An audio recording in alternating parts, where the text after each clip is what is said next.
Mankapur police थाना हद में आने वाले साइना सोसाइटी क्षेत्र से एक गंभीर मामला सामने आया है, जहां दो मजदूरों के बीच हुए विवाद ने हिंसक स्वरूप ले लिया। दरअसल सवीना सोसाइटी क्षेत्र में घर बनाने का काम शुरू है, जहां जख्मी सुनील बरमैया एवं आरोपी दीपक सरियाम दोनों मजदूर के तौर पर काम करते थे। लेकिन 21 मई की रात 9 बजे दोनों के बीच झगड़ा हुआ, जिसके बाद आरोपी अपने रूम पर लौट गया। उसी दौरान कुछ समय बाद सुनील ने आरोपी के कमरे में रहने वाले व्यक्ति को फोन कर दीपक ने कपड़े चुराने की बात की, जिससे आहत होकर आरोपी ने सुनील के रूम पर आकर उसे डंडे से पीटा, जहां वह गंभीर रूप से जख्मी हुआ। आरोपी की मेडिकल जांच कर उसे गिरफ्तार किया गया है एवं आगे की जांच पुलिस कर रही है।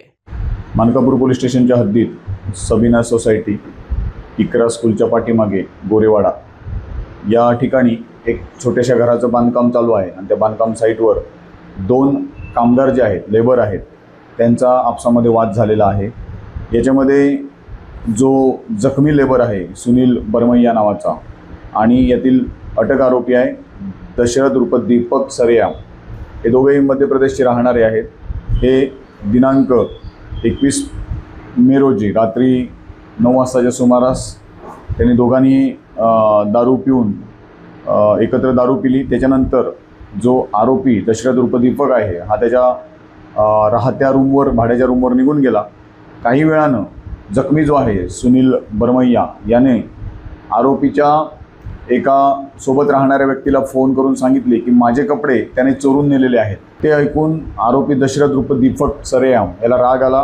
तो त्या ठिकाणी साईटवर पुन्हा आला आणि जखमी इसम सुनील बरमैया याच्याशी त्याने वाद घातला। या ठिकाणी दोघांमध्ये वादावादी होऊन आरोपीने जखमीला लाकडी बल्ली डोक्यावर मारून जखमी केलेला आहे।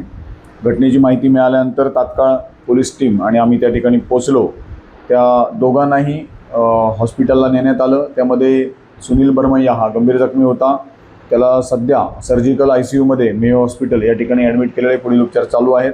यामध्ये जो ठेकेदार आहे प्रदीप लांजेवार, त्यांनी याबाबत घटनेची तक्रार पोलिसांकडे दिलेली असून आरोपीविरुद्ध कलम 109 म्हणजेच जुना IPC 307 प्रमाणे गुन्हा दाखल करण्यात आलेला आहे। येथील जखमीची अवस्था ही गंभीर आहे, उपचार सुरू आहेत। या आरोपीला तात्काळ वैद्यकीय तपासणी करून ताब्यात घेण्यात आले असून त्याला मान्य न्यायालयात हजर करण्यात आले होते। न्यायालयानं त्याला 24 मे पर्यंत पोलीस कोठडी मंजूर केलेली आहे। सदरची संपूर्ण कारवाई हे आमचे सर्व वरिष्ठ अधिकारी यांच्या मार्गदर्शनामध्ये मानकापूर पोलीस स्टेशनचे PSI अमोल कांबळे, PSI जावेद तडवी आणि त्यांच्या टीमने केलेली आहे। पुढील तपास चालू आहे।